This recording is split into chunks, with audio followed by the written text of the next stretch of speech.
Hello everyone, welcome back to another amazing video. It's me from Wealth Management Facts, and today's topic is something that will take us to the very basics. The simple secret to understanding assets and liabilities. Before we begin, please hit the subscribe button to join our financial education movement.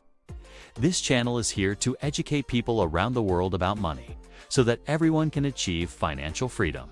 Let's dive into today's lesson. We'll start with an example. You may have heard the expression, "It takes money to make money." What does that mean? Well, think about it. If you want to start a lemonade stand, you'll need some money to buy the ingredients and the equipment. If you want to open a bakery, you'll need money to buy the oven and the other supplies. Or if you want to start an online store, you'll need to invest in a website and maybe even pay for advertising. The truth is, almost everything that involves making money requires some initial investment. Now, where does the money come from? It comes from your savings. Savings are the amount of money that you have left after paying for your expenses. So if you earn $2,000 per month and your expenses are $1,800, then you have $200 left over. That $200 is your savings. But sometimes you don't have enough savings to start the business that you want. So what do you do in that case? You borrow money. You may ask your friends or family to lend you some money, or you may take out a loan from a bank or other financial institution. This borrowed money is called debt. So debt is essentially money that you owe to someone else. For example, let's say you take out a loan of $10,000 to start your online store. You use this money to invest in your website, pay for marketing, and buy inventory. Now you're selling products online and making a profit. You use this profit to pay back the loan. After a few years, you've paid back the full amount of the loan plus interest. Now you own your online store outright and you're generating income without having to pay anyone else. So we have two types of money: money that you own and money that you owe. Money that you own is called assets, and money that you owe is called liabilities. Let's define these terms. Assets are anything that has value that can be converted into cash. For example, cash itself is an asset because it has a monetary value. Investments such as stocks, bonds, and mutual funds are also assets because they can be sold and turned into cash. Other examples include real estate, vehicles, and personal property such as jewelry and art. On the other hand, liabilities are financial obligations that you have to pay back. They represent what you owe to others. Common examples of liabilities include mortgages, car loans, credit card debt, and student loans. Now, let's see how these assets and liabilities affect your financial situation. When you have more assets than liabilities, you're said to have a positive net worth. This means that your assets outweigh your liabilities, and overall, you have more money coming in than going out. Having a positive net worth is generally considered to be a good financial position because it indicates that you have more money available to meet your financial obligations as they come due. Conversely, when your liabilities outweigh your assets, you have a negative net worth. This means that you owe more money than you have, and that could potentially lead to financial problems down the road. To calculate your net worth, simply subtract your total liabilities from your total assets. For example, let's say you have the following: $10,000 in cash, $20,000 in stocks, $30,000 in real estate, $5,000 in a car, and $1,000 in personal property. In this example, you have a positive net worth of $21,000, which is a good thing. It shows that you have more assets than liabilities.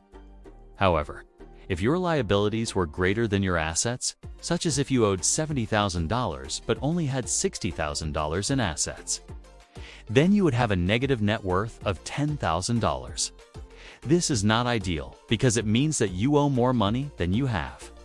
So why is it important to understand the difference between assets and liabilities? Because it's crucial to achieving financial success. When you have a clear understanding of the difference between assets and liabilities, you can make informed financial decisions that help you grow your wealth. Here's how. 1. You can focus on acquiring assets. When you know what assets are, you can start thinking about ways to acquire them. This could involve investing in stocks, bonds, or mutual funds, buying rental property, or starting a side hustle to generate extra income. By acquiring assets, you're increasing the value of your estate, which can help you build wealth over time. 2. You can avoid unnecessary liabilities. By understanding liabilities, you can avoid taking on too much debt. This is especially important in today's economy, where it's easy to borrow money. By avoiding unnecessary liabilities, you can keep your net worth positive and prevent yourself from getting into financial trouble. 3. You can make better financial decisions. When you have a clear understanding of the difference between assets and liabilities, you can make better financial decisions.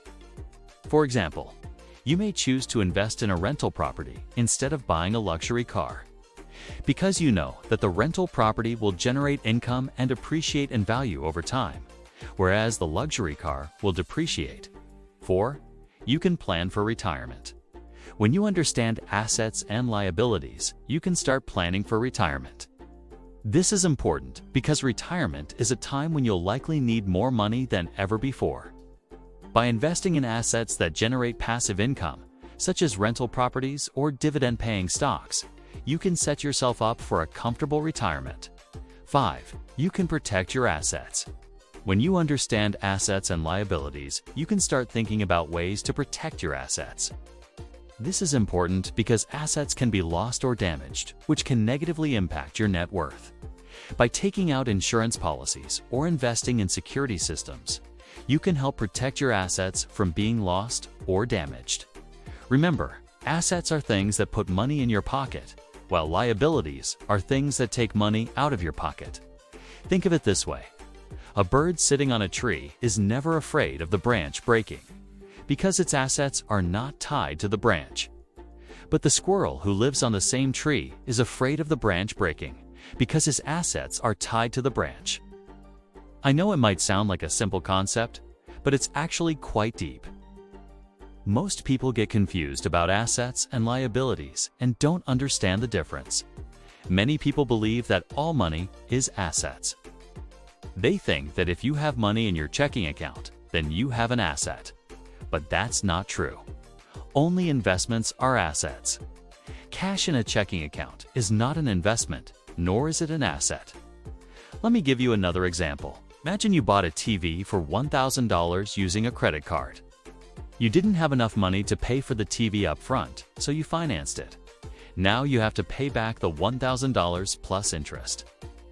In this scenario, the TV is not an asset because it's not putting money in your pocket. It's taking money out of your pocket. Therefore, the TV is a liability. Think about it. If you sell the TV for $800, you'll have to pay off the remaining balance on your credit card. So in reality, you've lost $200 on this transaction. On the other hand, if you bought a stock for $1,000 that pays you $100 per year in dividends, then you've made an asset. You're earning money from your investment. Here are some additional points to remember.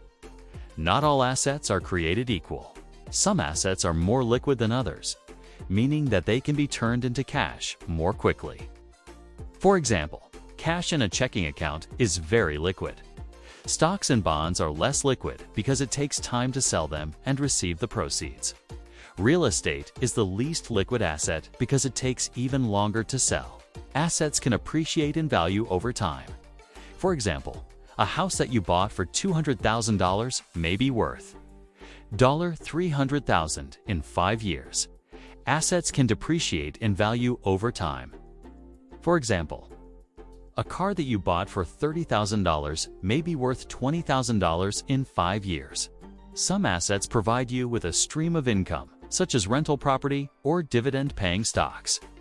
Others do not, such as artwork or collectibles. Liabilities can be both good and bad.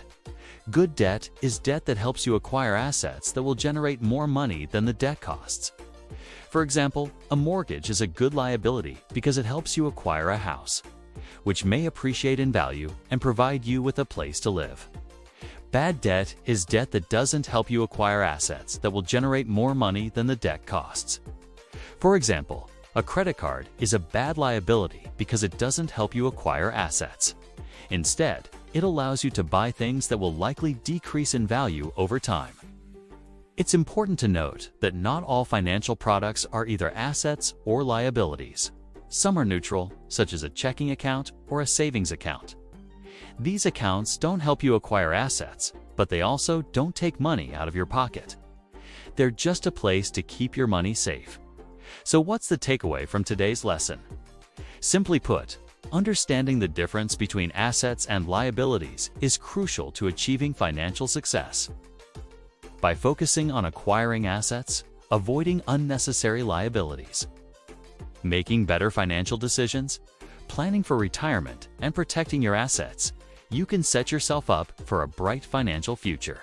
Remember, assets are things that put money in your pocket, while liabilities are things that take money out of your pocket.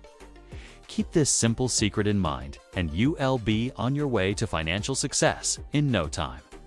Thank you for joining us on this journey. We hope that you've enjoyed this video and learned something valuable. If you want to learn more about personal finance, investing, or business, then make sure to subscribe to our channel.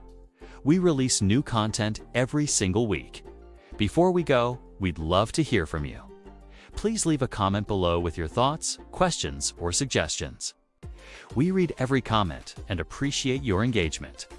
If you found this video helpful, please hit the like button. It helps us reach more people and spread our financial education mission. Thank you for watching. We'll see you in the next video.